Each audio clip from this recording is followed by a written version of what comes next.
So here we have the Fiat 500 on a 15 plate. I'm going to start off by showing you around the outside of the car, and then we'll hop in and run through some controls on the inside. But from the outside, you can see it's a 3-door car with alloy wheels. Let's start off inside the boot and then work our way around the rest of it from there. So as we approach the back of the car, you can see we have reversing sensors. Given the size of the car, the boot space is very good. We've got a 50-50 split folding rear seat should you wish to increase this space even further as well. Just briefly before we climb in, I think it's well worth seeing the interior from this exterior point of view. There's plenty to run through on the dashboard, so let's hop in and we'll do that right now. Okay, now that we're inside the car, we're going to start with the dials. We've got the speedometer on that white outer ring.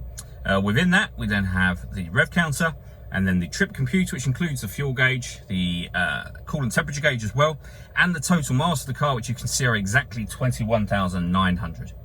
If we back out to the steering wheel, on the left-hand side, we have stereo and phone controls, and on the right-hand side, those phone controls and stereo controls continue. You can't use the phone until you've paired it up, and that is done over on the central kind of stereo area just here. Amongst other things, this is also where, of course, you will find your radio. So AM and FM radio are available to you. If you want to listen to your music, you can do that via the CD player. This car also has auxiliary input as well. So plenty of ways to listen to your music in this car. Working our way down, this button's the city button, which will make the power steering light.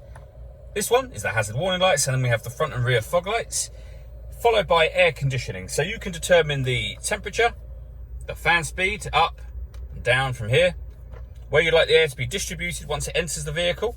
Then this button turns the air conditioning off in this case, or back on again, or hit auto, and the car will maintain this temperature by taking control of the fan speed and the direction of the air. To override that, just readjust the fans at any point in time you wish to, and you can put it back on your own settings from there. We can then turn off the stop and start for this car, the traction control, and we can put the rear heated screen on. We have the driver and passenger electric windows, a 5-speed manual gearbox, and then the auxiliary input I mentioned a moment ago just there, and a 12-volt charging socket underneath this cap. All that leaves me to say is thank you for taking the time to watch this video. If you'd like to come and see the car in person and have a test drive, please feel free to call any of our MJA sites. We'd love to hear from you soon.